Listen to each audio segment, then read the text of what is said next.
Danny, how has Dixon's communication and engagement strategy changed since the beginning of the pandemic? Yeah, this is something, Matt, that we've been out in front of for a long time. As the police chief, there's nothing more important than having strong relationships with your community. So we had started a Facebook page with the police department years ago, and intentionally we're telling our story, right? We've got Facebook, our Twitter page is actually Twitter famous, has gotten views of over 1 million on several things we put out. And the way we're connecting is human beings. And so now we're expanding into a YouTube page. Well, when I became the city manager a few years ago, we had a very big priorities. We sat down with our team on this Tell Your Story campaign. And the city's Facebook page is now grown to the levels of the police department's page. And we've got to be intentional about telling our story and establishing these connections with our residents because, they're our bosses. Their taxes pay our salaries, right? And if they don't know what's going on, they don't have any idea what's going on. And when people, unfortunately with human beings, we always go to the negative. Nothing's happening. Where are my taxes going? So we're proactively showing people what's happening, with their tax dollars. We did a record street resurfacing project this year, and there's tons of posts through our social media showing different stages, giving different information, pushing different things out. And it's important, just like with strategic partners and relationships, you don't wait to create a great team and framework for crisis. You create those things in advance because now we have an engaged group of residents when COVID hit. So a couple things changed about our strategy. So as everything was being announced, so we're coming up on St. Patrick's Day, there were all these conflicting messages from the federal government and the state government, and depending on if you were a Republican or a Democrat, right? And so we called a meeting locally and we created a unified command team. And that consisted of our health department administrator, our hospital CEO, and some of their key executives. It consisted of, our police leadership, our fire leadership. Okay, it consisted of mental health people. It consisted at times of our school district. It consisted of our local Dixon Chamber of Commerce and Main Street. We have a very connected community, and they're a main hub. The state's attorney's office, right, is we're processing this through emergency management. And so we got a good framework around what's real. What do we know from experts? And then we decided we were going to become the trusted source of information related to COVID. And every day for 3 months, between 5 and 7 p.m., we issued a long form release with key information across not just our social media site, but coordinated across all social media sites that went out to our local media as well. So every day, our community was getting information and getting informed. With this engagement strategy and keeping them informed, this became very, very popular. We're a town of 16,000. We're reaching over 10,000 people, right, a post in a town of 16,000. And some of those people are in some of the rural areas. Some of those people are from away. Well, you start to feel the community. We're all struggling. And our message is, hey, you're us and we're you, right? And so we put together these leadership videos where we brought in a key city council member. We brought in the school superintendent, the health department administrator, the CEO of KSB, a local state representative, myself, and a few others. And we scripted out the message, a message of emotional empathy and connection, a message of hope and optimism, a message of what the facts are, a call to action to our community to come together and unite during these hard times, to support each other, to support their businesses, to check in on elderly people. And I'll tell you, when you look at surrounding communities, still today, our voluntary compliance with the mitigation factors that are in are near 100%. And there is zero enforcement, zero threat of enforcement, but leaders stepped up and led. And when you look at neighboring communities and the death tolls in those communities and their infection rates, they're much, much higher. Places have stayed open. So we said, okay, people are responding to that.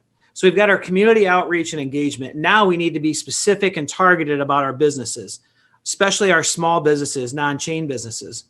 And so we did a ton of research. We brought in our economic development group, our Dixon Chamber of Commerce and Main Street, our finance director, our grants administrator.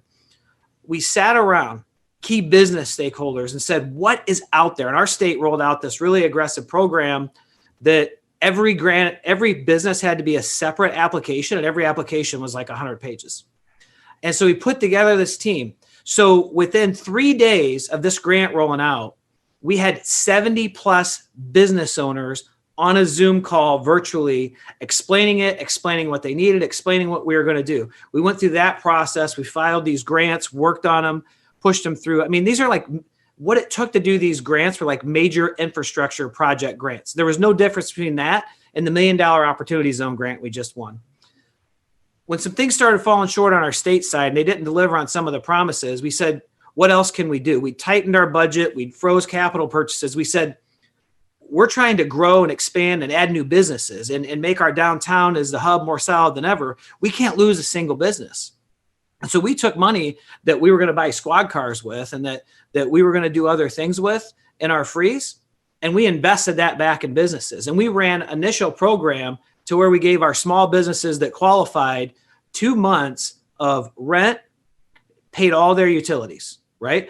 We had another hub that had all the information about all the grants, the PPP, the state stuff, all those things. So they had a central location to go to. And then we helped with that. And then as we transitioned, we looked at, Petula has talked about this, how we don't run the park district as in our city, it's separate, but we work with the park district. We work with the Y and Chamber of Commerce and Main Street. And instead of all these events we were having, next thing you know, we had Friday night musical Zoom where they were getting artists that were pretty good and they were coming on and having this musical Zoom. And then the other thing we looked to implement was a volunteer program to where we know there's just a lot of people, and Petulia mentioned on this too, that are older, that are maybe disconnected, their family isn't here, that we know are struggling. Isolation is a horrible, horrible thing that's come from this pandemic. And so we started to have people that were just willing to reach out to see how somebody was doing, to have that human to human interaction, and then to really promote through our messaging about the fact of sons and daughters, cousins, nieces and nephews, to reach out to grandma or grandpa, or to identify, okay, specifically be intentional about who in our family lives alone. In our case, my mom lives alone. All right. And let's be intentional for sure about reaching out to them, because that's really, really a difficult thing. So we've taken a very proactive approach. We've capitalized on the huge following that we've had on our social media that we've created. We've used a synergy to make sure that consistent and the same messaging is going out across numerous organizations. And because of that, we've had a lot of success. And in a time of COVID, where everybody's hanging on, we're still moving forward, and that's a big part with our community and the community spirit. Yeah, I love the strategic leadership, Danny, that you're talking about. And what also resonates really well with me, and I think doesn't get promoted enough, is just appreciating the proactive nature of getting ahead of the game. Don't wait for a crisis to happen for you to start engaging. Really build those systems up. And it sounds like you have done a great job in Dixon in being proactive on building those networks. What's been your participation levels now that you've been working more remotely? Yeah, so we're pushing our meetings out on Zoom and Facebook Live. And, generally, and, Michael, I hear you. A lot of times the only people in the audience at a live meeting is the staff. And we've had up to over 300 people now come in on our meetings. Wow. But what you see, and you got to be careful about paying attention to those numbers, because normally it's 45 or 50.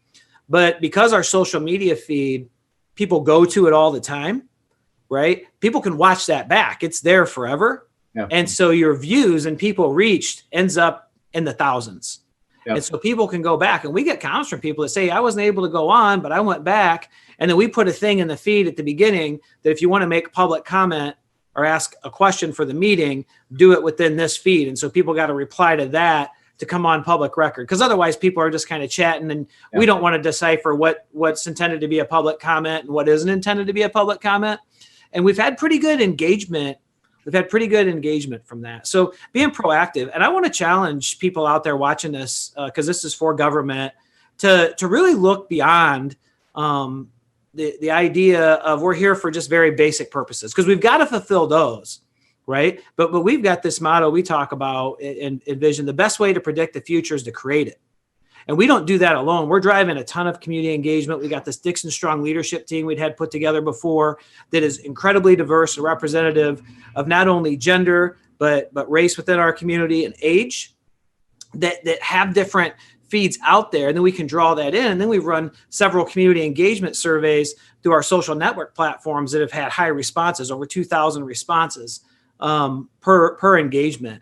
And so we've got to be visioning for that future. And we've really got to be a lot more proactive in our leadership and our strategic partnerships and sharing our vision and really engaging and getting feedback so we continue to move forward. We've got to eliminate a lot of the bureaucracy and the red tape, and we've got to focus much more strategically on leadership, right? And those 4 components of vision, culture, strategy, execution.